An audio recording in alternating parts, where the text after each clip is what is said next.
கர்த்தருடைய நாமம் மகிமைப்படுவதாக. இந்த நாளிலும் கூட வேத வசனங்களை நாம் ஆராய்ந்து பார்க்க போகிறோம். இந்த பரிசுத்த நாளிலே கர்த்தருடைய பிள்ளைகளை நாம் நேரடியாக சந்திக்காவிட்டாலும் கர்த்தருடைய வார்த்தை மூலமாய் உங்கள் வீடுகளிலே வந்து உங்களை சந்திப்பதிலே நான் மிகுந்த மகிழ்ச்சி அடைகிறேன். கடந்த வாரத்திலே ஆண்டவருடைய உயிர்த்தெழுதல் ஈஸ்டர் பண்டிகையை கொண்டாடினோம். ஆண்டவர் உயிர்த்தெழுந்த பொழுது 4 ஸ்திரீகளுக்கு தரிசனமானதை சிந்தித்து பார்த்தோம். நீங்கள் எத்தனை பேர் அதை பார்த்தீர்களோ கேட்டீர்களோ எனக்கு தெரியாது. ஆனாலும் நிச்சயமாய் நீங்கள் கேட்டிருப்பீர்கள் என்று நான் விசுவாசிக்கிறேன், நம்புகிறேன். ஆகவே உயிர்த்தெழுதலிலே 4 சகோதரிகளுக்கு தரிசனமான ஆண்டவர் விதவிதமான தரிசனங்களை கடந்த வாரத்திலே சிந்தித்தோம். அப்பொழுது நான் செய்தி கொடுத்துவிட்டு திங்கள் முதல் இந்த வெள்ளிக்கிழமை வரைக்கும் அதிகாலையில் தேவ சமூகத்தில் காத்திருந்த பொழுது கர்த்தரிடத்திலே ஒரு வார்த்தை கேட்டேன். ஆண்டவரே, ஸ்திரீகளுக்கு தரிசனமானேன், ஆனால் புருஷர்களுக்கு அப்போஸ்தலர்களுக்கு தரிசனமானீர், அதனுடைய ஆசீர்வாதங்கள் என்ன ஆண்டவரே என்று நான் கேட்ட பொழுது கர்த்தர் அப்போஸ்தலர்களுக்கு தரிசனமான விதத்தை அவர் வெளிப்படுத்தி கொடுத்தார். அது மிகவும் ஆச்சரியமாக இருக்கிறது, ஆழமாக இருக்கிறது. அதை இன்றைக்கு நான் சபைக்கு கொடுக்க ஆசைப்படுகிறேன். சபைக்கு மாத்திரமல்ல, தெய்வ ஊழியக்காரர்கள், மூத்த போதகர்கள், விசுவாசிகள் எல்லாரும் இதை அறிந்து கொள்ளும்படியா யூடியூப் சேனலிலே இதை நான் வெளியிட்டிருக்கிறேன். ஆகவே இதை பார்த்து நீங்கள் அறிந்து ஆசீர்வாதத்தை பெற்றுக்கொள்ளும்படி அன்போடு கேட்டுக்கொள்கிறேன். தேவ நாமம் மகிமைப்படுவதாக. உயிர்த்தெழுந்த அந்த நாளில சீஷர்கள் கல்லறை நோக்கி ஓடி வருகிறார்கள். ஸ்திரீகள் போய் இயேசுவை நாங்கள் பார்த்தோம், அவர் உயிர்த்தெழுந்தார் என்று சொன்ன உடனே 2 சீஷர்கள் கல்லறைக்கு ஓடி வருகிறார்கள். இந்த 2 சீஷர்கள் யார் என்று உங்களுக்கு தெரியும். யோவானும் பேதுருவும் தான். யோவான் முந்தி ஓடி வருகிறான், பின்பாக பேதுரு ஓடி வருகிறான். முந்தி ஓடி வந்த அந்த சீஷன் கல்லறைக்குள்ளே போக பயந்து வெளியிலே நின்று கொண்டிருக்கிறான். பிந்தி வந்த பேதுரு உள்ளே போய் பார்த்த பொழுது அங்கே சீலைகள் மாத்திரம் இருக்கிறது. கர்த்தரை அங்கே சரீரத்தை காண முடியவில்லை. உடனே அவர்கள் ஆச்சரியப்பட்டு வெளியிலே வந்து மறுபடியும் எருசலேமுக்கு போக வேண்டும் என்று நினைத்தவர்கள் அவர்கள் அறியாமலேயே எம்மாவூர் என்கிற ஒரு கிராமத்துக்கு போகிறார்கள். இயேசு அந்த வழியிலே நின்று அவர்களோடு சேர்ந்து போகிறார். வந்திருக்கிறது இயேசு என்று அவர்களுக்கு தெரியவில்லை. ஏன் தெரியவில்லை என்பது எனக்கு புரியவில்லை. ஆனால் அதை கர்த்தர் வெளிப்படுத்தினால் பிற்பாடு நான் உங்களோடு பேச விரும்புகிறேன். நன்றாக கவனியுங்கள். எருசலேமுக்கு போக வேண்டியவர்கள் பாதை மாறி எம்மாவூர் என்கிற ஒரு கிராமத்துக்கு போகிறார்கள்.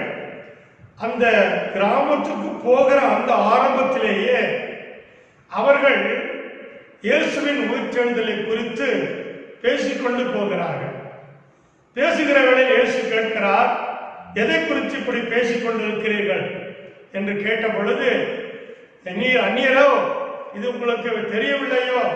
நசரேயனாக இயேசுவை குறித்து தான் பேசிக்கொண்டிருக்கிறோம், தேசம் கலக்கமா இருக்கிறது என்று சொன்ன உடனே கர்த்தர் ஒரு வார்த்தை சொன்னார். பிரியமானவர்களே, லூக்கா 24ஆம் அதிகாரம் 25வது வசனத்தில் அவர்களை பார்த்து இப்படி சொல்லுகிறார், தீர்க்கதரிசிகள் சொன்ன யாவையும் விசுவாசிக்கிறதற்கு புத்தி இல்லாத மந்த இருதயம் உள்ளவர்களே என்று சொல்லிவிட்டு கர்த்தர் ஒரு வார்த்தை அங்கே போடுகிறார். மோசே முதலிய சகல தீர்க்கதரிசிகளும் எழுதின வேத வாக்கியங்கள் எல்லாவற்றிலும் தம்மை குறித்து சொல்லியவைகளை அவர் விவரித்து சொன்னார். நன்றாய் கவனிக்க, இந்த வசனத்திலே தான் இந்த ரகசியம் அடங்கி இருக்கிறார். அப்படியானால் உயிர்த்தெழுந்த ஆண்டவர் அவர் உயிர்த்தெழுந்த இடத்திலே ஸ்திரீகளுக்கு சொன்னது, அவர் உங்களுக்கு முன்னே கலிலேயாவுக்கு போகிறார். ஆனால் சீஷர்கள் வந்தவுடனே சீஷர்களே அறியாமல் இயேசு அவர்களை எம்மாவூருக்கு அழைத்து கொண்டு போகிறார். இந்த எம்மாவூருக்கு போகிற வழியில அவர்களுக்கு 2 சம்பவம் நடக்கிறார். ஒன்று, வேத வாக்கியங்களை அவர் விவரித்து சொன்ன பொழுது அவர்கள் இருதயம் கொழுந்து விட்டு எரிந்தது. எனக்கு என்ன ஆச்சரியம் என்று சொன்னார், 3 ஆண்டுகள் இயேசுவோடு கூட இருந்தவர்கள் எத்தனையோ சத்தியங்களை அவர்கள் கேட்டார்கள், எத்தனையோ அதிசயங்களை அவர்கள் பார்த்தார்கள், எத்தனையோ ஊமைகளை அவர்கள் கேட்டார்கள், எத்தனையோ அற்புதங்களை அவர்கள் கண்டார்கள். ஆனால் அப்பொழுது எல்லாம் அவர்கள் இருதயம் கொழுந்து விட்டு எரியவில்லை.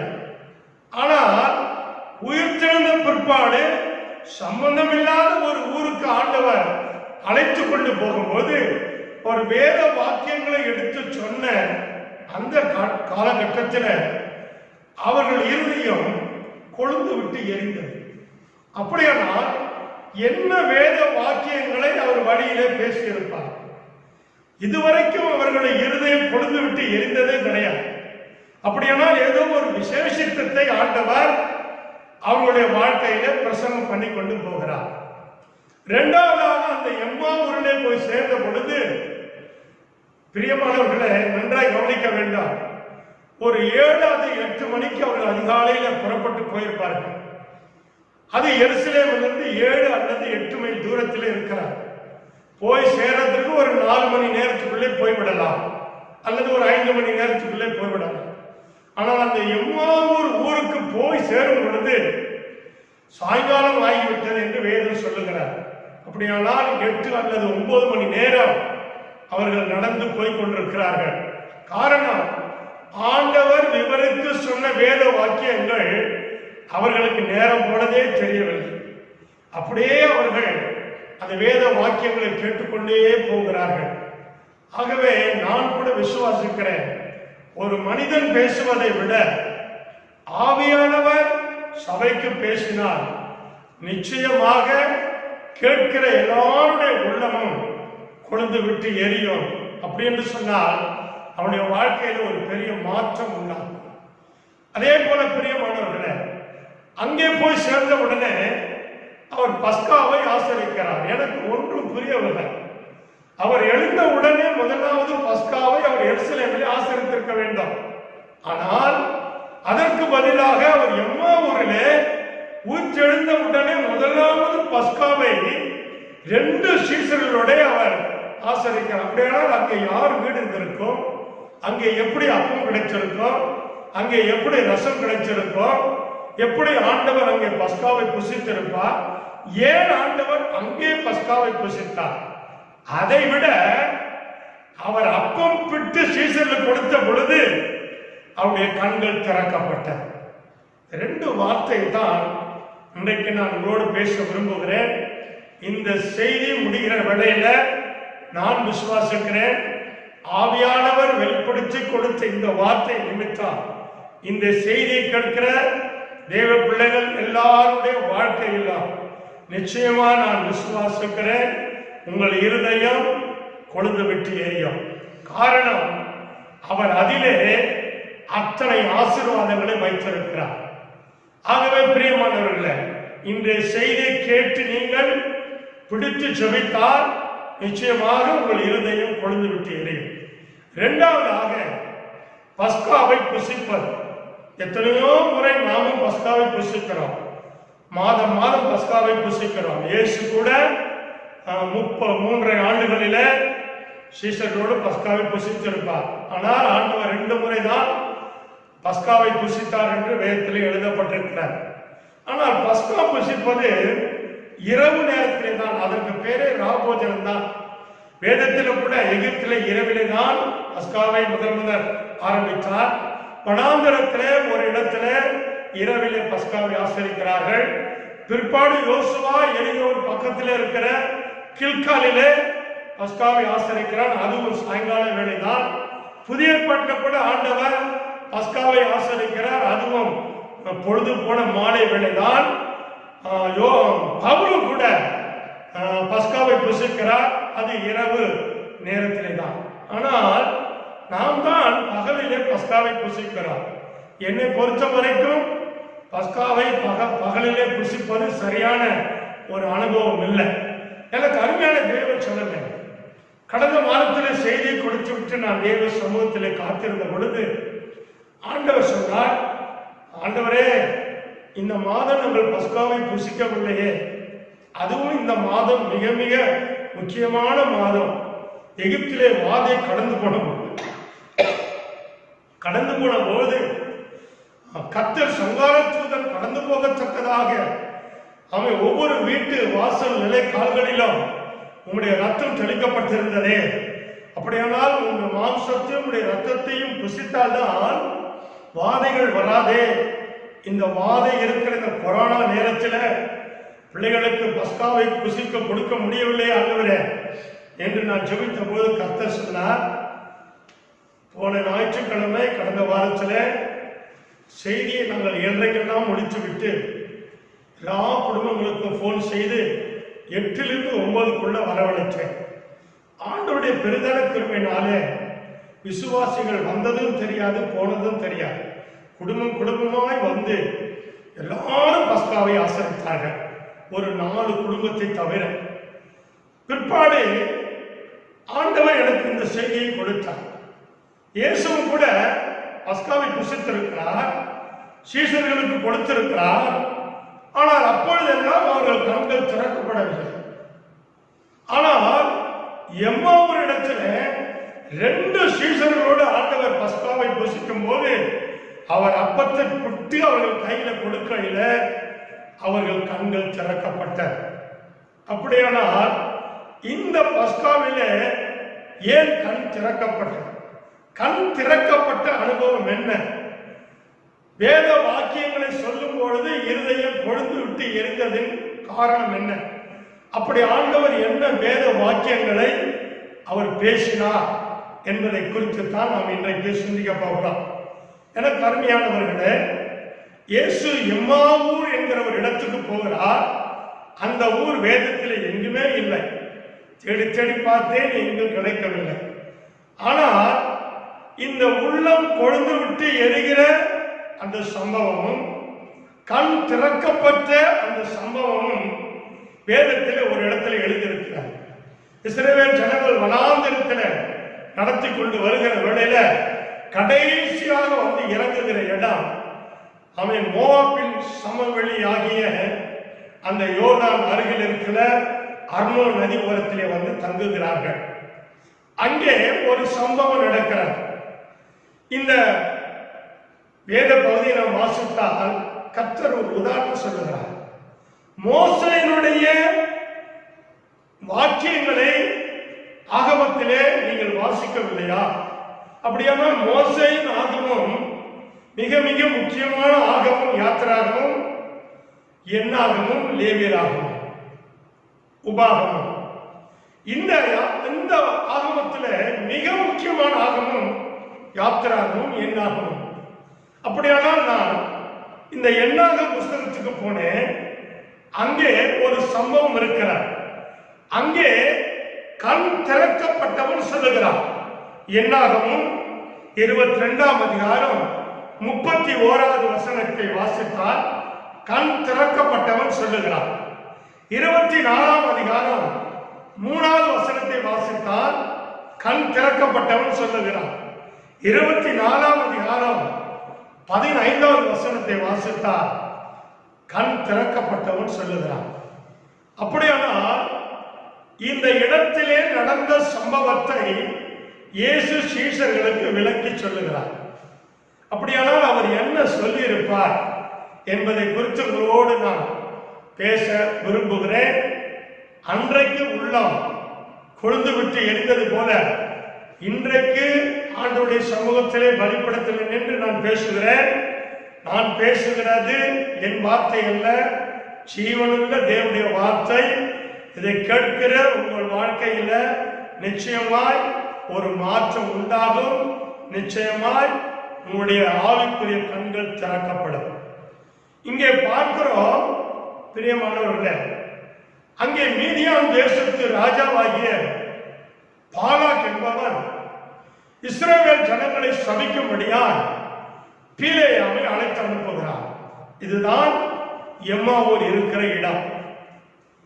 இந்த இடத்துல அவன் இஸ்ரவேல் ஜனங்களை சபிக்க அழைத்தனுப்ப. ஏன் தெரியுமா? முன்பாக பல ராஜாக்களோடு யுத்தம் பண்ணுகிறார்கள், எமோரியர் கூட, அப்புறம் மற்ற ராஜாக்களோடு யுத்தம் பண்ணுகிறார்கள். ஆனால் இஸ்ரவேல் ஜனங்களை ஜெயிக்க முடியவில்லை. ஆகவே இந்த ராஜா யோசிக்கிறான், இப்போது கடைசியாக நம்ம ஊருக்குள்ளே வரப்போகிறார்கள். ஆகவே இவர்களை யுத்தம் பண்ணி ஜெயிப்பது கூடாத காரியம். ஆகவே இவர்களை பாவத்துக்குட்படுத்தி சாபத்தை கொடுத்து விட்டால் ஆண்டவரே இவர்களை கொண்டு விடுவார், பிற்பாடு நாம் ஜெயத்தை பெற்றுக் கொள்ளலாம் என்று அவன் நினைக்கிறான். நினைத்துதான் பிழையாமை அழைத்து அனுப்புகிறான். பிழையாம் கழுதை மேல ஏறி வருகிறான். வருகிற வழியில ஆண்டவர் எதிரே நின்று உருவின பட்டயத்தை கையில வைத்துக் கொண்டு அவர் நிற்கிறார். அது அவன் கண்களுக்கு தெரியவில்லை. கழுதை முரண்டு பிடிக்கிறார். இயேசு கூட எருசலேம் ஆலயத்துக்கு கடைசியாய் போகும் பொழுது கழுதை மேலே தான் ஏறி போனார்.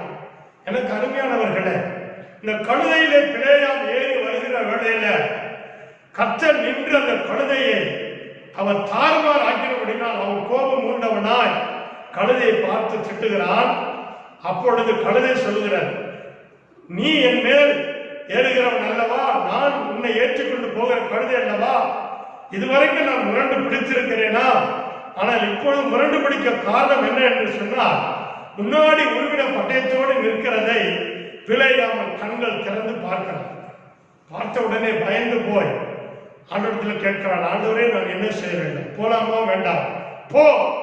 ஆனால் அந்த ஜனங்களை நீ சபிக்க கூடாது. அதன் பேர் விசுவாசிக்கிறீங்க. கடந்த வாரத்திலே கர்த்தருடைய பந்தியை பங்கெடுத்த தேவ பிள்ளைகள், வருகிற மாதத்திலும் நான் உங்களுடைய கர்த்தருடைய பந்தியை நான் உங்களுக்கு கொடுக்க போகிறேன். நான் விசுவாசிக்கிறேன். முதலாவது ஒரு வார்த்தை நான் சொல்லுகிறேன், உங்களை யாரு சபிக்க நினைத்தாலும் பஸ்காவை புசிக்கிற தேவனுடைய பிள்ளைகள் மேல எவனுடைய சாபம் வந்து நிற்கா? கரங்களை தொலைல சொல்லலாமா? இன்றைக்கு ஆவியானவர் உங்களோடு பேசுகிறார். எந்த சாபமும் உண்மையில வராது. காரணம், யார் உன்னை சபிக்க வந்தாலும் சபிக்கவே முடியாது. காரணம், நீ சபிக்கப்படுவதற்காக அழைக்கப்படவில்லை, நீ ஆசீர்வதிக்கப்படுவதற்காகவே அழைக்கப்பட்டிருக்கிறார். இங்கே பார்க்கிறோம், தேவன் தம்முடைய ஜனத்தின் மேல் வைராக்கியம் பாராட்டுகிறார். பிரியமானவர்கள், எவ்வளவோ தவறுகள் செய்தாலும் கூட ஆண்டவர் தம்முடைய ஜனத்தை சபிக்க அவர் விடுவதே இல்லை. வந்து நின்று விட்டார். நின்று விட்டு சொல்லுகிறார், இந்த ஜனங்களை நீ சபிக்க கூடாது என்று சொன்ன உடனே அந்த ஸ்பாட்டுக்கு வருகிறான் பிழையா. அந்த பாலாக் ராஜா அவனை பாகாலுடைய மேடைகளில் ஏற்றி அங்கே ஆடு மாடுகளை அடித்து பங்குகளை அனுப்புகிறான். உடனே பிழையா சொல்லுகிறான், அது அல்ல, அது தேவனுக்கு பிரியம் அல்ல. ஆகவே அவன் முதலாவதாக கீரியாத் அர்பா என்கிற அந்த இடத்திலே ஒரு பலிபீடத்தை கட்ட சொல்லுகிறார். நீங்கள் என்னாகமும் 22ஆம் அதிகாரம் 40-41 வசனத்தை நீங்கள் வாசித்தால் அங்கே கீரியாத் ஊசோத்திலே அவனுடைய பலிபீடத்தில், பாகாலுடைய பலிபீடத்தில், விக்கிரகத்தின் பலிபீடத்தில் அவன் ஆடு மாடுகளை அடித்து அவன் பங்குகளை அனுப்புகிறான். பிரியமானவர்களே, இந்த மோவாப் யாருடைய சந்ததி என்று உங்களுக்கு தெரியும். கர்த்தருக்கு மகிமை உண்டாவதாக. ஆபிரகாமுடைய மகனாகிய சலோனாகிய லோத்துடைய மகளுக்கு பிறந்த மூத்த மகன் தான் இந்த மோவாப். ஆகவே அது ஒரு பான ஜலம் உங்களுக்கு நன்றாக தெரியும். அங்கே பாகாலுடைய மேடைகளை கட்டி அங்கே ஆமை பலியிட்டு பிசாசு மூலியமாய் ஜனங்களை சபிக்க விரும்புகிறார்.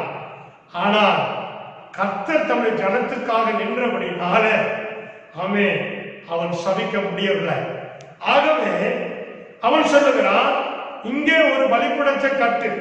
நல்ல கவனிங்க, முதலாவது இடம் கீரியாத் ஊசோத். அங்கே ஒரு பலிபீடத்தை கட்டு. அந்த இடத்திலே 7 ஆடுகளை கடாக்களையும் 7 காளைகளை கொண்டு வா, பலியிட வேண்டும் என்று சொல்லுகிறார். பலியிட்ட உடனே அவன் சொல்லுகிறான், நான் கர்த்தர் என்ன சொல்லுகிறார் என்று சற்று தூரம் போய் கேட்டுவிட்டு வருகிறேன் என்று சொல்லுகிறான். அப்பொழுது கர்த்தர் பிலேயாமோடு பேசுகிறார். என்ன பேசுகிறார் என்பதை பாலாக் ஆவலாய் கேட்க ஆசையா இருக்கிறார். நன்றாய் கவனிங்கள் பிரியமானவர்களே, அன்று பேசின தேவன் இன்றைக்கு உங்களோடு பேசுகிறார். அவன் சபிக்க வந்த அவன் அந்த கூட்டத்துக்கு முன்பாக தம்முடைய ஜனத்துக்கு ஆண்டவர் பேசின காரியம் என்ன தெரியுமா? முதலாவது ஆசீர்வாதம். நல்லா கவனிங்க. அப்போதான் சொல்லுகிறார், அவன் சொல்லுகிற அந்த வார்த்தையை நான் வாசிக்கிறேன். என்னாகும் 23ஆம் அதிகாரம் 8 முதல் வசனங்களை நான் வாசிக்க விரும்புகிறேன். கேட்டுக்கொள்ளுங்கள். தேவன் சபிக்காதவனை நான் சபிப்பது எப்படி? கர்த்தர் வெறுக்காதவனை நான் வெறுப்பது எப்படி? ஆமென். இன்றைக்கு நான் தீர்க்க தரிசனமா சொல்லுகிறேன். யார் உங்களை வெறுத்தாலும் நல்லா கவனிங்கள். இங்கே கர்த்தருடைய பிள்ளைகள் லட்சக்கணக்கான பிள்ளைகள், தேவனுக்கு மகிமை உண்டாற்றும். அதிலே பாவம் செய்கிற பிள்ளைகளும் இருக்கிறார்கள். ஆமென். கர்த்தருக்கு கீழ்ப்படுகிறவர்களும் இருக்கிறார்கள். சபை என்று சொன்னால் பல விதமான ஜனங்கள் இருப்பார்கள். ஆனால் ஆண்டவர் சொன்ன வார்த்தை என்ன தெரியுமா? அந்த ஜனத்தெல்லாம் அவர் பார்க்கவில்லை, அவருடைய அக்கிரமத்தை பார்க்கவில்லை, அவருடைய குறைகளை பார்க்கவில்லை. அதற்காக பிலேயாம் போய் ஆண்டவரிடத்தில் கேட்கும்போது கர்த்தர் சொன்ன முதலாவது வார்த்தை, தேவன் சபிக்காதவனை நான் சபிப்பது எப்படி? பிரியமான, இதுவரைக்கும் நீ சபிக்கப்பட்டிருக்கலாம். ஆமென். இதுவரைக்கும் நீ ஆசீர்வாதம் பெறாமல் இருக்கலாம். இன்றைக்கு கர்த்தர் உன்னை பார்த்து சொல்லுகிறார், இனி எந்த சாபமும் உனக்குள்ளும் உன் வீட்டுக்குள்ளும் இருக்கவே இருக்காது. காரணம், கர்த்தர் உனக்காக வைராக்கியம் பாராட்டுகிறார். அதே வசனத்தை பார்க்கிறோம். கர்த்தர் வெறுக்காதவனை வெறுப்பது எப்படி? அவர் நம்மை வெறுக்கவே இல்லை. அநேக வசன வாக்குத்தத்தங்கள் இப்படி இருக்கிறார். நான் உன்னை விட்டு விலகுவதும் இல்லை, உன்னை கைவிடுவதும் இல்லை. என்ன அழகாய் கர்த்தர் பேசுகிறார். ஆகவே பிரியமானவர்களே, முதலாவது அந்த பலிபீடத்திலே சபிப்பதற்கு பதிலாக வருகிற ஆசீர்வாதம் சபிப்பதில்லை, வெறுப்பதில்லை. பிற்பாடு சொல்லுகிறார், கண்மலை உச்சியிலிருந்து நான் அவனை கண்டு குன்றுகளிலிருந்து அவனை பார்க்கிறேன். அந்த ஜனங்கள் ஜாதிகளோடு கலவாமல் தனியே வாசம் பண்ணுவார்கள். இதான் ஒரு கண்டிஷன். பிரியமானவர்களே, தேவன் உங்களை சபிக்காமல் இருக்க வேண்டுமானால், தேவன் உங்களை வெறுக்காமல் இருக்க வேண்டுமானால், உலகத்தோடு நீங்கள் ஒட்டி வாழக்கூடாது. அவன் உலகத்திலே நீங்கள் சாட்சியாய் வாழ வேண்டும். உலகத்திலே உங்கள் நடை, உடை, சாட்சி எல்லாம் தேவனை மகிமைப்படுத்துகிறதா இருக்க வேண்டும். உலகத்திலே காணப்படுகிற அத்தனை காரியங்களும் உன் வாழ்க்கையிலே இருக்கக்கூடாது.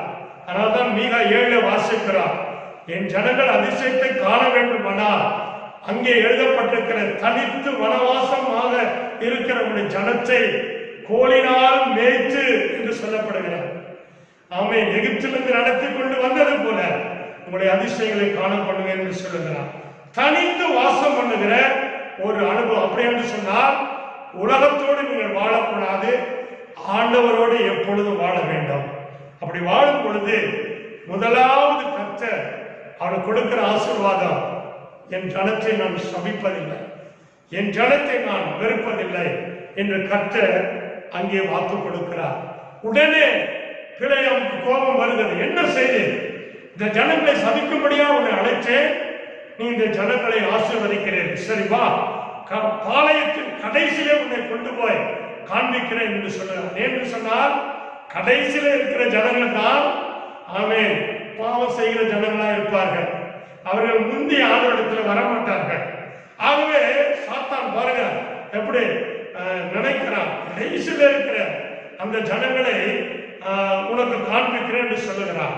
கர்த்தருடைய காரியத்திலே நீங்கள் எப்பொழுதும் கடைசியா இருக்கக்கூடாது. ஆராதனைக்கிற வேளையில, கொடுக்கிறதில, ஜெபிப்பதில, உபவாசத்தில, ஊழியத்தில, மற்ற எல்லா காரியங்களிலும் முன்னாடி இருக்கணும். அவன் முன்னாடி இருந்தாதான் அவன் எந்த சாபம் உன்னை அணுகார். ஆனா சாத்தான் தெரிந்து வைத்திருக்கிறான், வா கடைசி பாளையத்துக்கு உன்னை கொண்டு போகிறேன் என்று சொல்லி அங்கே கொண்டு போகிறான். உடனே அங்கே பிள்ளையார் சொல்லுகிறான், இங்கே ஒரு பலிபீடம் கட்டு. அங்கே கட்டுகிறான். அங்கேயும் 7 காளைகள் 7 கடாக்களை பலியிட்டு, ஆமென், நான் மறுபடியும் கர்த்தரிடத்திலே போய் கேட்டுக்கொண்டு வருகிறேன் என்று சொல்லி போகிறான். ஆமென். அங்கே மோவாப் ராஜா ஆவலாய் காத்துக் கொண்டிருக்கிறான். எப்படியாவது இந்த ஜனங்கள் சபிக்கப்பட மாட்டார்களா என்று சொல்லி ஆவலாய் காத்திருக்கிறான். ஆனால் கர்த்தர் மறுபடியும் என்ன பேசுகிறார் தெரியுமா? 2வது ஆசீர்வாதம். பிரியமானவர்களே, இந்த 18வது வசனத்திலே அவன் தன் வாக்கியத்தை எடுத்துரைத்து, இதுதான் இயேசு சொல்லுகிற பிரசங்கம். அவன் யோவானுக்கும் பேதுருக்கும் ஆண்டவர் சொல்லிக் கொண்டு வருகிறார். மோசையின் வேத வாக்கியங்களை எடுத்து சொல்லுகிறார். அங்கே சொல்லும்போது சொல்லுகிறார், பொய் சொல்ல தேவன் ஒரு மனுஷன் அல்ல, மனம் மாற அவர் ஒரு மனு புத்திரனும் அல்ல. அவர் சொல்லியும் செய்யாதிருப்பாரோ, அவர் வசனத்தும் நிறைவேற்றாது இருப்பாரோ. கரையில் வேற்றுவாரிலே சொல்லலாமா? ஒரு முறை ஆண்டவர் சொன்னார்னா, ஆமா, ஒருவேளை உன் மனசுக்குள்ள குத்தலாம், ஏன்னா என்ன சபிக்காமல் ஆண்டவர் இருக்கிறாரா, என்னை தள்ளாமல் ஆண்டவர் இருக்கிறாரா அப்படின்னு நினைக்கலாம். பிரியமானவர்களே, தேவன் சொன்னதுதான். இன்னைக்கு என் வாயிலிருந்து கர்த்தர் சொல்லுகிறார், உன்னை எவனாலும் சபிக்க முடியாது, உன்னை ஒருபோதும் ஆண்டவர் தள்ளவே மாட்டார். என்ன காரியம் செஞ்சாலும் உன்னை ஆண்டவர் அப்படியே கிட்ட அழைத்துக் கொண்டுதான் வருவார். ஆகவே பிரியமானவர்களே, அவர் பொய் சொல்ல ஒரு மனுஷன் அல்ல, மனம் மாற அவர் ஒரு மனு புத்திரனும் அல்ல. அவர் மனுஷன் அல்ல, அவர் தேவன். சொன்னதுதான். அல்லேலூயா. பாருங்க, அடுத்து சொல்றாரு, ஆமென், இதோ ஆசீர்வதிக்க கட்டளை பெற்றிருக்கிறேன், அவர் ஆசீர்வதிக்கிறார், அதை நான் திருப்பக்கூடாது. பிரியமானவர்களே, கடந்த மாதத்திலே பந்தி எடுத்தீர்கள். வருகிற மாதத்திலும் எப்படியாயும் நான் உங்களுக்கு கர்த்தருடைய பந்தியை கொடுத்து விடுவேன். இதை புசிக்கிற கர்த்தருடைய பிள்ளைகள் நன்றாய் கவனியுங்கள். கர்த்தர் வாக்கு கொடுக்கிறார், இதோ ஆசீர்வதிக்க கட்டளை பெற்றேன். இந்த நாளிலே உங்களை ஆசீர்வதிக்கும்படியாய் பரத்திலிருந்து கட்டளை உண்டாகிறது. கர்த்தருடைய பஸ்காவை புசித்த கர்த்தருடைய பிள்ளைகளுக்கு தேவன் கொடுக்கிற ஒரு முக்கியமான ஆசீர்வாதம். இதை கேட்கிற வேளையிலேயே வானத்திலிருந்து ஆண்டவர் உனக்கு ஒரு ஆசீர்வாதத்தை கட்டளையிடுகிறார். கரங்களை தட்டி பெற்றுக் கொள்ளலாமா? ஹல்லேலூயா. அது என்ன ஆசீர்வாதம் என்பது உன்னுடைய கிரியை பொறுத்தது அமையும்.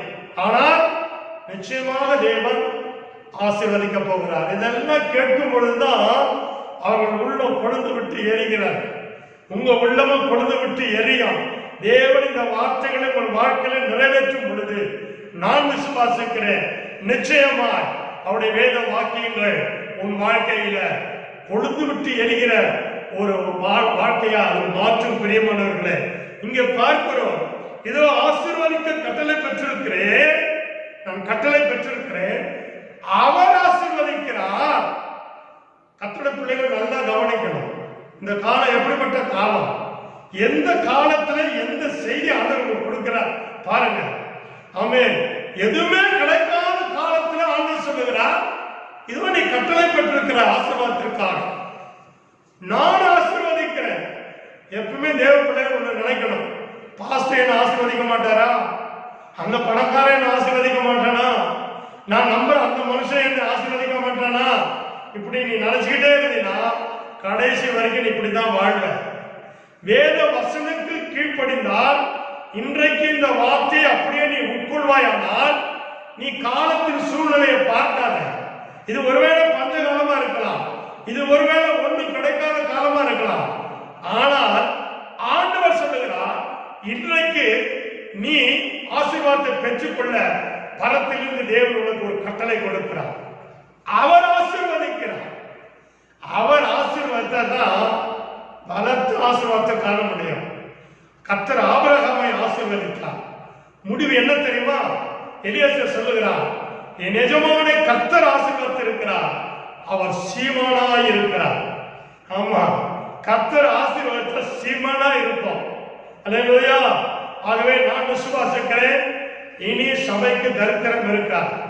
கர்த்தர் தம்முடைய ஜனத்துக்கென்று ஏதோ ஒரு காரியத்தை தேசத்தில் செய்து கொண்டிருக்கிறார். பிரியமானவர்களே, இனி உலகத்தை கொள்ளையாடக்கூடிய அந்த நாட்கள் வந்து விட்டது. இன்னைக்கு ஆண்டவர் சொல்லுகிறார், அவர் உன்னை ஆசீர்வதிக்கிறார். ஆமென். அதை யாராலே திருப்ப முடியும்? யாராலும் திருப்ப முடியாது. ஆமென். விசுவாசிக்கிறவர்கள் கரங்களை தட்டி நல்ல ஆவில நிரம்பி தேவனை மகிமைப்படுத்துங்க. அல்லேலூயா. வீட்டில் நான் சொல்றதெல்லாம் நீங்க கையை தட்டணும். பாருங்க, அவர் ஆசீர்வதிக்கணும்னு நினைச்சிட்டா எந்த கில்லாடியாலும் அதை திருப்ப முடியாது. நான் ஊழியக்காரன் தீர்க்க தரிசனமா சொல்லுகிறேன், இதுவரைக்கும் காணாத ஆசீர்வாதங்களே என் ஆண்டவர் இனிமேல் உங்களுக்கு தேவன் பரத்திலிருந்து கொடுக்க போகிறார். அந்த ஆசீர்வாதம் ஒரு மனிதனால் உண்டான ஆசீர்வாதம் அல்ல, அது தேவனே உனக்கு கொடுக்கிற ஆசீர்வாதம். அல்லேலூயா. இங்க பார்க்கிறோம் பிரியமானவர்களே, அது மாத்திரமல்ல, உலக ஆசீர்வாதத்தோடு அவர் நிறுத்தவில்லை, ஆவிக்குரிய ஆசீர்வாதத்தை கொடுக்கிறார். அது என்ன தெரியுமா? அவர் யாக்கோபிலே அக்கிரமத்தை காண்கிறதில்லை. அதுக்காக நீ அக்கிரமம் செய்யக்கூடாது. அங்க இஸ்ரவேல் என்று சொல்லப்படவில்லை, யாக்கோபு என்றுதான் சொல்லுகிறார். ஆகவே ரட்சிக்கப்படுவதற்கு முன்பாக நீ என்ன அக்கிரமம் செய்திருந்தாலும் அதை அவர் பார்க்கிறதில்லை. ஒருவேளை சாத்தான் உன்னை அக்கிரமத்தெல்லாம் சொல்லி சொல்லி சொல்லி ஞாபகம் விட்டலாம். இன்னைக்கு ஆண்டவர் சொல்லுகிறார், அதெல்லாம் மறந்துடு மகனே மகனே. அதை அவரே நினைக்கிறதில்லை, நீயே நினைக்கிற. ஆமென். அதை அவர் நினைப்பதில்லை, காண்பதில்லை. இஸ்ரவேலிலே குறி பார்க்கிறது, குற்றம் பார்க்கிறதும் இல்லை. இஸ்ரவேலிலே அவர் குற்றம் பார்க்கிறது இல்லை. நல்ல கூடிய வசனத்தை, யாக்கோபு என்றால் ரட்சிக்கப்படாமல் இருக்கும்போது நீ அக்கிரமம் செய்யலாம், ஆனா ரட்சிக்கப்பட்ட பிற்பாடு அக்கிரமம் செய்யப்படாது. குற்றங்கள் இருக்கலாம். ஆமென். இயேசு கூட குற்றம் சாட்டினார். மனுஷர்களால் வருகிற குற்றங்களை உனக்கு இருக்கலாம், ஆனால் அதை கூட ஆண்டவர் பார்க்கிறது இல்லையா? கரங்களை தட்டுவோமா? எவ்வளவு நல்ல தேவன். ஆமென். இந்த தேவனை நீங்கள் உண்மையாக ஏற்றுக்கொண்டு அவருக்கு நீங்க மகிமை செலுத்துவீர்கள். ஆனால் நான் சொல்லுகிறேன், இந்த நாட்களுக்கு பிற்பாடு உன் இருதயம் பொழுது விட்டு எரியும். குற்றம் பார்க்கிறதும் இல்லை. அவர்களுடைய தேவனாகிய கர்த்தர் அவர்களோட இருக்கிறார். ராஜாவின் ஜெய கம்பீரம் அவர்களுக்குள்ளே இருக்கிற. இதை விட என்னங்க ஆசீர்வாதம் வேணும்? யோசித்து பாருங்க. நம்ம கூட யாரு இல்லைனாலும் நமக்கு கவலை இல்லை, ஆனா ஒருத்தர் இல்லைன்னா கஷ்டப்படணும். யார் தெரியுமா? அந்த தேவன் இல்லைன்னா கஷ்டம். ஆமென். கர்த்தர் சொல்லுவார், இமைப்பொழுது உன்னை கைவிட்டேன், ஆனாலும் உருக்க இறக்கங்களால் உன்னை சேர்த்துக் கொண்டேன். அப்படிதான் சொல்றார் ஆண்டவர். இங்க பார்க்கிறோம் பிரியமானவர்களே, அக்கிரமத்தையும் பார்க்கறது இல்லை, குற்றத்தையும் பார்க்கறது இல்லை. அதுக்கு பதில் ஆண்டவர் என்ன சொல்றாரு? அவர்களோடு கூட நான் இருக்கிறேன். இன்னைக்கு எத்தனை பேர் விசுவாசிக்கிறீங்க? கர்த்தர் உங்களோட கூட இருக்கிறார். அதுக்கு என்ன அத்தாட்சி தெரியுமா? நான் சொல்றேன், கர்த்தருடைய பிள்ளைகளை ஒருவரை கூட கொரோனா பிடிக்கவே பிடிக்காது. இதுதான் தேவன் உங்களோடு இருக்கிற காரியம். ஸ்தோத்திரம். நம்ம எல்லாரும் கூட இருப்போம், ஆனா கொரோனாவை யார் வாயில் அனுப்புறோமோ அவங்க வாயில தான் கர்த்தர் அனுப்புவார். நம்ம வாயில கர்த்தருடைய வார்த்தை இருக்கிறார், நம்ம வாயில கர்த்தருடைய சரீரம் இருக்கிறார், நம்ம வாயில கர்த்தருடைய ரத்தம் இருக்கிறார். ஆமென். நிச்சயமாக ஆண்டவர் சொல்லுவார், நான் உன்னை விட்டு விலகவே மாட்டேன், உன்னோட கூட இருக்கிறேன். அது மாத்திரம் இல்ல, நமக்குள்ள அவருடைய கம்பீரம் இருக்கிறது. அப்படி என்று சொன்னால் ஆமென், ஒரு ராஜ வாழ்க்கை. ஆமென். இதை சொல்லுகிறார். சொல்லிவிட்டு சொல்லுகிறார், பிரியமானவர்களே, காண்டா மிருகத்துக்கு ஒத்த பலன் அவர்களுக்கு உண்டு, பலசாலிகள். ஆமென். அப்படி என்ன தெரியுங்களா? நம்ம உன்னுடைய வாழ்க்கையில இனிமேல் பலவீனமே இருக்காது. இதெல்லாம் ஆண்டவர் சொல்லிக்கிட்டே போறாரு, சொல்லிக்கிட்டே போறாரு. இது இன்னைக்கு உங்களுக்கு சொல்றாரு, உனக்கு இதுவரைக்கும் இருந்த பலவீனங்கள் இனி இருக்காது. காரணம் என்ன தெரியுமா? தேவன் உன்னோடு கூட இருக்கிறதுனால. காண்டாம் மிருகத்துக்கு ஒத்த பலன் அப்படின்னு தெரியுங்களா? அதுக்கு ஒரே கொம்பு தான் இருக்கும். அந்த ஒரே கொம்புல எவ்வளவு வெயிட் தூக்கி அடிச்சோம், அவ்வளவு பலன். ஸ்தோத்திரா. கர்த்தர் இன்றைக்கு சொல்லுகிறார், ஆமென், ராஜாவின் ஜெயகம்பீரத்தின் அர்த்தம் என்ன தெரியுமா? அவருடைய பலன். அல்லேலூயா. உனக்குள்ளே இருக்கிறது. இப்ப ஆவிக்குரிய ஆசீர்வாதத்தை நான் சொல்ல விரும்புகிறேன். இந்த வசனத்தை நீங்கள் வாசித்தால் என்னாகமம் 23:24 யாக்கோபுக்கு விரோதமான மந்திரவாதம் இல்லை, இஸ்ரவேலுக்கு விரோதமான குறி சொல்லுதலும் இல்லை. ஆமா, இந்த பிழையம் தான் பெரிய மந்திரவாதி. அவன் சமைச்சா சமைக்கப்பட்டுருவான். ஆமா, அப்படிப்பட்டவன். ஏன்னா பழைய ஏற்பாட்டு காலத்துல எல்லா அதிகாரமும் பிசாசு கையில தான் இருந்துச்சு, மரணமும் அவன் கையில தான் இருந்துச்சு.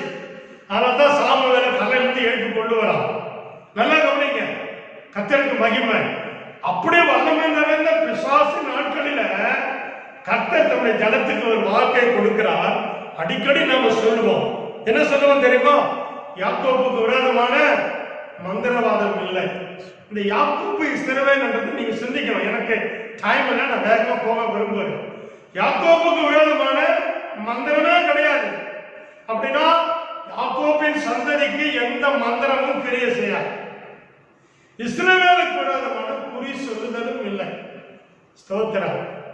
ஆமே, பிரியமானவர்களே, யாருக்காச்சும் பிசாசுக்கு பிடிச்சிட்டா நான் ஜெபிக்க போவேன். போன உடனே நான் சொல்ற வார்த்தை என்ன தெரியுமா? இதைத்தான் 100 முறை சொல்லிட்டே இருப்பேன். முடிவில் ரிசல்ட் என்ன தெரியுமா? பிசாசு ஓடி போய் பழைய மனுஷனா மாறிடுவான். இந்த வார்த்தையில் அவ்வளவு வல்லமை இருக்கிறார். அப்போ இவர்கள் பயந்து கொண்டு போகிறார்கள். யோவானும் பேதுருவும், அதுவரே நீ போய்விட்டு, ஆமே, தேசம் கலக்கமாய் இருக்கிறது, ஆமே, நாங்கெல்லாம் கொலை செய்யப்படுவோம், நாங்கெல்லாம் மந்திரத்தில் சூரியத்தில் அடிபட்டு போவோம், ஆமா, சுற்றி இருக்கிற ஜனங்கள் எல்லாம் விக்கிரகத்தில் நிறைந்த ஜனங்கள், நாங்கள் எப்படி வாழ்வோம் அப்படி சொல்லும்போது சொன்ன, என் ஜனத்துக்காக நான் பண்ண காரியங்களை பார். இஸ்ரவேலுக்கு விரோதமான குறி சொல்லுதல் இல்லை, யாக்கோபுக்கு விரோதமான மந்திரவாதமும் இல்லை என்று சொல்லி 2வது இடத்திலே தேவன் இந்த ஆசீர்வாதத்தை கொடுக்கிறார். இந்த இடம் எது தெரியுமா? பிஸ்காவின் கொடுமுடியில் இருக்கிற சோப்பிமின் வெளியில என்கிற இடத்துல சொல்லப்படுகிறார். பிஸ்கா என்று கொடுமுடியில் சொன்னால் ஆண்டவர் மோசேக்கு கடைசியாய் கொடுத்த அந்த நேபோ மலை. ஆமென். இங்கே இருந்துதான் ஆண்டவர் கானான் தேசத்தை மோசேக்கு காண்பிப்பார். இந்த இடத்துல இருந்துதான் மோசே தம்முடைய ஜனங்களுக்கு ஆசீர்வாதங்களை சொல்லுவார். இந்த இடத்துல இருந்துதான் கானானுக்குள்ளே போனால் நீங்கள் எப்படி வாழ வேண்டும் என்று ஆண்டவர் பிரமாணங்களை கற்றுக் கொடுப்பார். இந்த இடத்திலே தான் மோசேவும் மரித்து போகிறார். இந்த இடத்திலே தான் யோசுவா ஜனங்களை நடத்துகிறார். யோர்தானை கடந்து அப்படி போன உடனே கில்காலுக்கு அருகில விருத்த சேதனம் பண்ணப்பட்டு பஸ்காவை புசிக்கிறார்கள். பிற்பாடுதான் எரிகோவை சுற்றிலும் வருகிறார்கள். எரிகோ மதில் சுவர் இடிகிறது. எரிகோவின் மதில் சுவரில் அநேக மந்திரங்கள் இருந்ததுனால கர்த்தர் அதை இடிக்க சொல்லாமல் துதினாலே இடிந்து விடும்படியாய் கிருபை செய்தார். இந்த வாக்குதத்தம் அந்த எரிகோ பக்கத்திலே நடக்கிறது. பிற்பாடுதான் அவர்களுக்காக ஆண்டவர் வைத்திருந்த அந்த கானானை அவர்கள் சுதந்திரிக்கிறார்கள். பிரியமானவர்களே, கொடுமுடியில ஆமே இந்த பாலாக் ராஜா பிலேயாமை அழைத்து கொண்டு போய் ஜனங்களை சபிக்க சொன்ன இடம் என்ன இடம் தெரியுமா?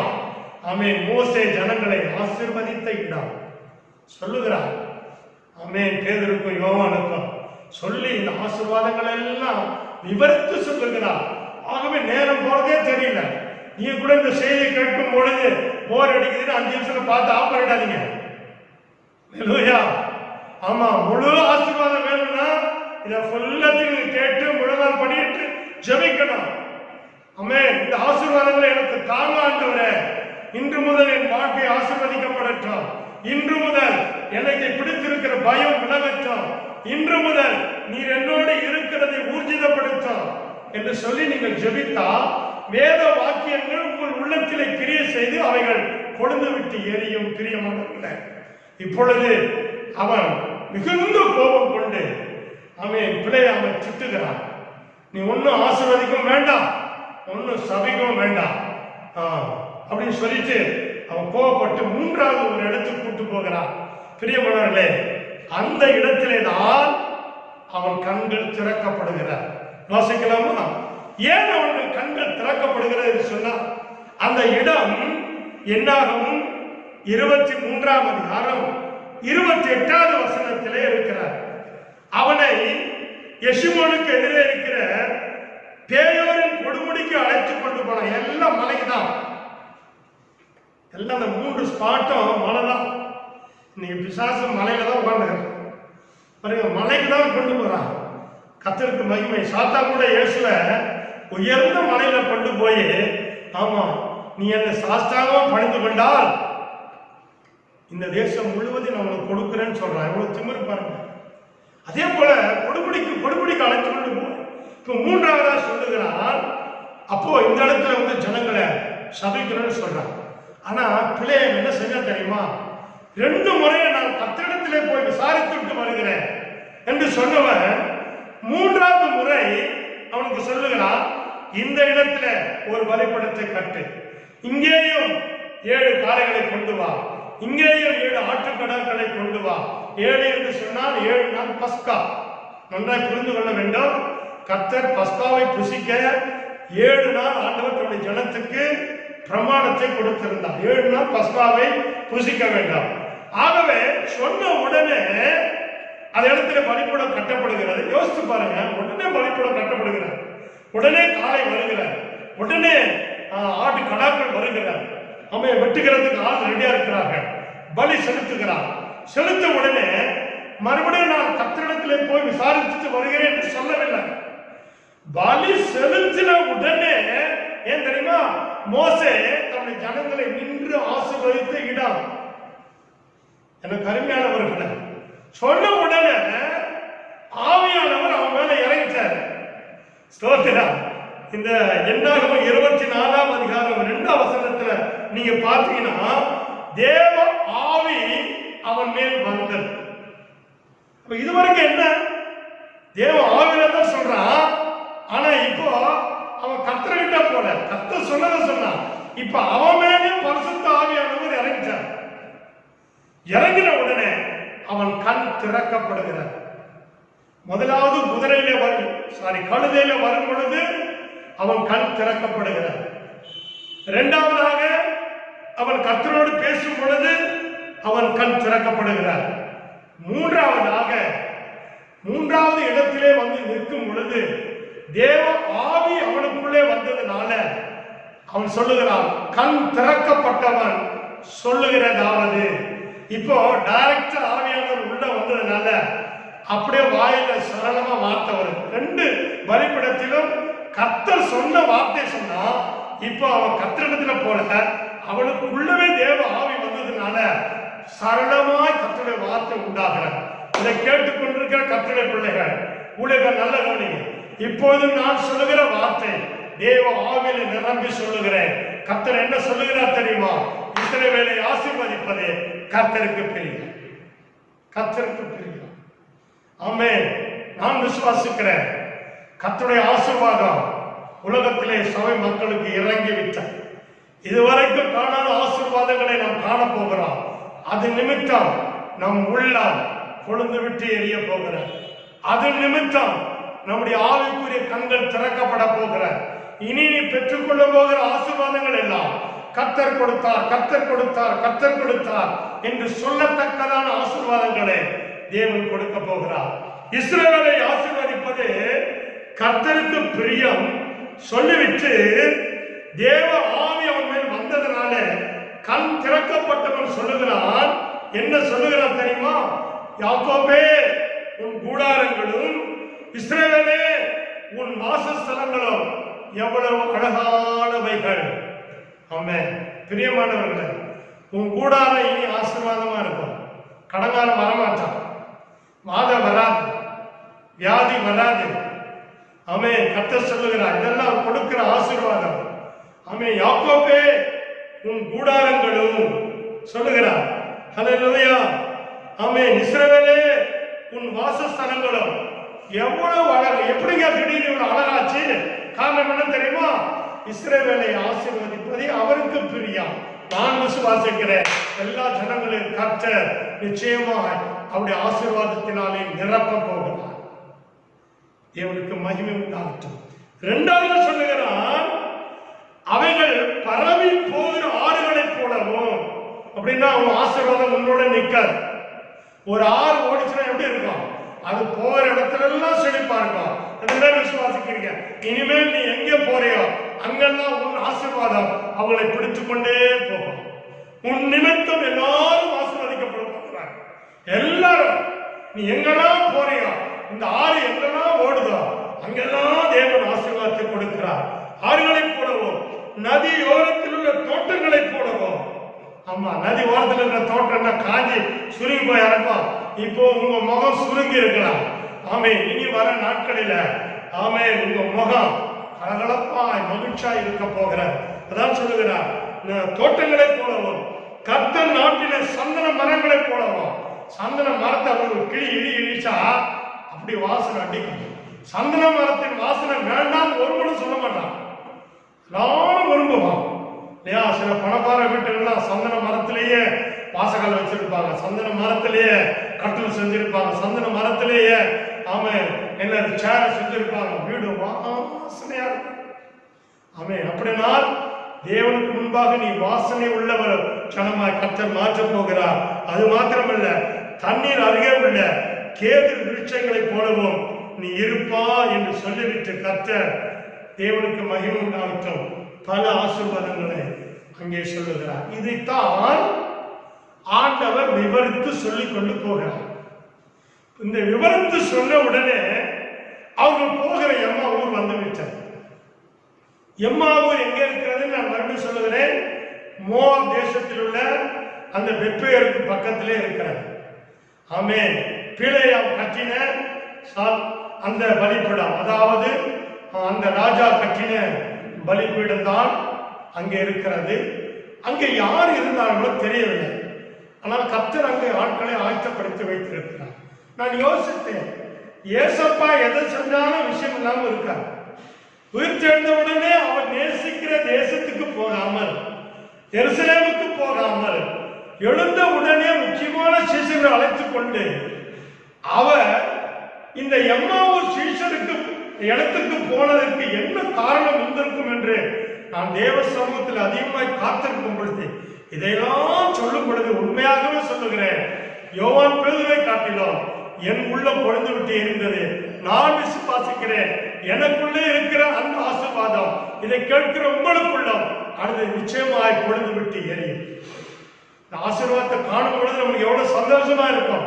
பயந்திருக்கிற 2 சீஷர்களுக்கும் இப்போது சந்தோஷம் அதிகமாக பிடித்துக் கொண்ட இப்போ அந்த இடத்துக்கு போய்விட்டார்கள். அங்கே ஆண்டவர் அப்பம் பிற்கிறார். அப்பம் பிற்ற உடனே கண்கள் திறக்கப்படுகிறது. அப்படின்னு சொன்னால் பயம் போய்விட்டது. எப்போ நல்ல கவனிங்க, வேத வாக்கியங்களை ஆராய்ந்து பார்ப்பீர்கள் ஆனால் அதிலே கிடைக்கிற ஆசீர்வாதம் உன் இருதயத்திலே தங்குமானால் கர்த்தருடைய பந்தியிலே நீ பங்கெடுக்கும் பொழுது நிச்சயமாய் உன்னுடைய கண்கள் திறக்கப்படும். பிரியமானவர்களே, கடந்த வாரத்திலே ஒரு பந்தியை நாம் பஸ்காவை ஆசரித்தோம். நிச்சயமாக அதில் ஒரு பெரிய ஆசீர்வாதத்தை தேவன் வைத்திருக்கிறார். வர மாதத்திலே நாம் பந்தியில பங்கெடுக்க போகிறோம். இந்த வசனங்களை நீங்கள் தியானித்து ஜெபித்து விட்டு வந்தால் அன்றைக்கு பிற்கப்படுகிற அப்பா நிச்சயமாக தேவ ஆவியாளர் உனக்குள்ளே இறங்கி உன் கண்களை திறக்கிற ஒரு அனுபவத்தை நிச்சயமாக தேவன் கொடுப்பார். ஆகவே எனக்கு அருமையானவர்களே, இந்த இடத்திலிருந்து அவர்கள் உடனே புறப்பட்டு கண் திறக்கப்பட்டவர்களால் எருசலேமுக்கு வருகிறார்கள். இயேசுவும் எருசலேமுக்கு வருகிறார். 12 பேருக்கு தரிசனமாகிறார்.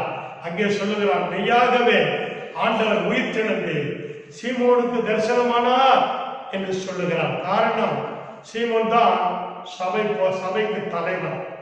ஆமென். ஆகவே கர்த்தர் பேதுருக்கு தரிசனமாயி இந்த காரியங்கள் எல்லாம் சொன்ன உடனே இந்த வாக்கியங்களை பெற்றுக்கொண்ட பிற்பாடுதான் அவனுக்குள்ளே ஒரு தைரியம் வந்தது. இது முன்னாடி அவன் பஸ்காவை புசித்திருக்கிறான், இதற்கு முன்பாக ஆண்டுடைய வார்த்தைகளை கேட்டிருக்கலாம்.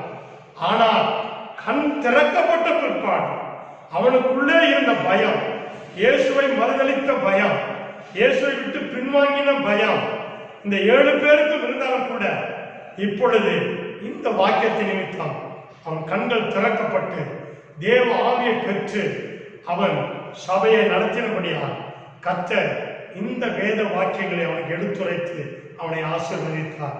இன்றைக்கு கேட்டுக்கொண்டிருக்கிற தேவ பிள்ளைகள், நான் விசுவாசிக்கிறேன், நிச்சயமா இது என்னுடைய செய்தி அல்ல, பரத்திலிருந்து தேவன் எனக்கு வெளிப்படுத்தி கொடுத்த செய்தியா இருக்கிறபடினா இதை அப்படியே நான் என் மக்களுக்கு கொடுக்கிறேன்.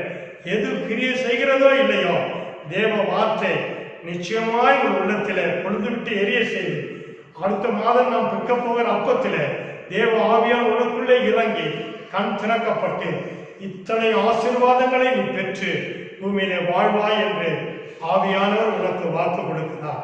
ஆகவே பிரியமானவர்களே, உயிர்த்தெழுந்த இந்த நாளிலே ஆண்டவர் சீசனுக்கு கொடுத்த தரிசனத்தின்படியே சபைக்கு இந்த ஆசீர்வாதத்தை கொடுக்கிறார்.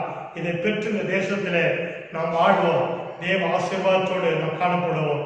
தேவன் நம் எல்லாரையும் ஆசீர்வதிப்பாராக. ஆமென். இப்போது நாம் கண்களை மூடி எப்படி செபிக்கலாமா? மீன் ஆண்டவரே, நான் உம்மை ஸ்தோத்திரிக்கிறேன். ஆண்டவரே, இது உம்முடைய வேத வாக்கியம். இதை விவரித்து சொல்ல ஒரு மனுஷனாலும் முடியாது. ஆவியானவர் வெளிப்படுத்தினேன். ஆவியானவர் சொன்னதே உங்கள் பிள்ளை வாழ்க்கையில அப்படியே நிறைவேற்றோம். இந்த ஆண்டு முடிவதற்குள்ளாக இன்று துவங்கின இந்த ஆசீர்வாதம் அப்படியே எல்லா பிள்ளைகளும், எல்லா ஊழியக்காரன் மேலும், எல்லா மூத்த போதகர்கள் மேலும், எல்லா சபை மேலும் தங்கும்படியா நான் செபிக்கிறையா. மனதார உடைய வார்த்தை கொடுத்து ஆசீர்வதிக்கிறேன். ஆண்டவரே, உடைய ஜனம் ஆசீர்வாதத்தை ஆண்டவரை கற்றுக்கொள்ளக்கூடிய கட்டளை பெற்ற ஜனம் நீர் ஆசீர்வதிக்கிறேன். அது யாரும் திருப்ப முடியாது. அத்தனை ஆசீர்வாதங்களும் பிள்ளைகளை வாழ்க்கையில் வந்து இறங்கும்படியா, அடியான் சிரசில் இறங்கும்படியா, அடியான் சபைக்குள்ள இறங்கும்படியா செபிக்கிறேன். பலத்த கரத்துல எங்களை ஒப்புக் கொடுக்கிறோம். இயேசுவின் நாமத்தில் ஜெபிக்கிறோம் நல்ல பிதாவே.